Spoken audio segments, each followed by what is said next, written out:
حضرت بایزید بسطامی رحمۃ اللہ علیہ کی بارگاہ میں ایک عورت آئی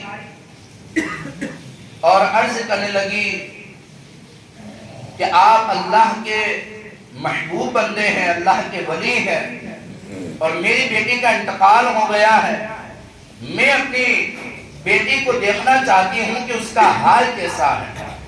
بایزید بسطامی رحمۃ اللہ علیہ نے اس کو ایک عمل بتایا اور کہا کہ جاؤ رات کو نماز کے بعد سونے سے پہلے یہ عمل کرنا اور سو جانا۔ وہ عورت عمل لے کر گئی، عشاء کی نماز پڑھی، سونے سے پہلے وہ عمل کیا اور سو گئی۔ تو رات کو خواب میں کیا دیکھتی ہے کہ اس کے خواب کے اندر اس کی بچی آئی جس کو ایک ڈامر کا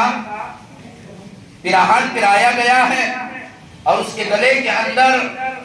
سلگی ہوئی جہنم کی آگ سے توقے پہنائی گئی ہیں اور وہ عذاب کے اندر مبتلا ہے اور طرح طرح کے عذاب دیے جا رہے ہیں۔ اپنی بیٹی کی یہ حالت دیکھ کر ماں خواب میں چیخ مار کر اٹھ گئی اور اٹھنے کے بعد سوچنے لگی کہ یہ تو خواب ہے۔ اب صبح ہوئی تو بایزید بسطامی رحمۃ اللہ علیہ کے پاس آئی اور کہنے لگی کہ آپ نے جو عمل بتایا تھا وہ عمل میں نے کیا، اور رات کو میں نے اپنی بیٹی کو دیکھا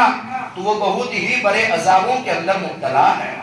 بایزید بسطامی رحمۃ اللہ علیہ نے دوسرے دن اپنے خواب میں دیکھا کہ ایک بچی ہے جو جنت کے پروانے اس کو ملے ہیں اور جنت کے باغوں کے اندر سیر کر رہی ہے۔ جنت کے باغوں کے اندر وہ سیر کر رہی ہے اور جنتی تاج اس کے سر پر پہنا دیا گیا ہے۔ اور بایزید بسطامی رحمۃ اللہ علیہ نے خواب میں ہی اس بچی سے پوچھا کہ تو ہے کون اور تجھے جنت کے اندر یہ تخت اور تاج ملا کیسے؟ بایزید کہتے ہیں، بایزید کی اس بات کو سن کر وہ بچی کہتی ہے میں وہی دخیاری ماں کی بیٹی ہوں کہ جس دخیاری ماں نے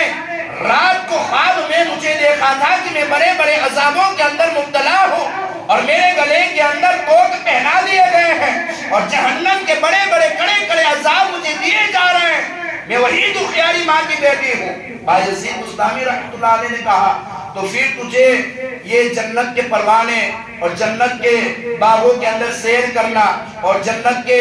تاج تیرے سروں کے اوپر یہ ساری چیزیں ملی کہاں سے؟ وہ بچی خواب بایزید بسطامی رحمۃ اللہ علیہ سے فرماتی ہے کہ ایک اللہ کا نیک بندہ جس قبرستان کے اندر میں سوئی تھی اسی قبرستان سے گزرا اور عشق و محبت کے ساتھ آقا کی بارگاہ میں درود پاک پر آتا اور اسی درود پاک کو سارے مردوں کے درمیان اصالِ ثواب کر دیا۔ اللہ نے اس کا اصالِ ثواب کرنا اپنی بارگاہ میں قبول فرمایا اور سارے قبرستان کے مردوں سے عذاب اٹھا کر سب کو جنت کے پروانے عطا۔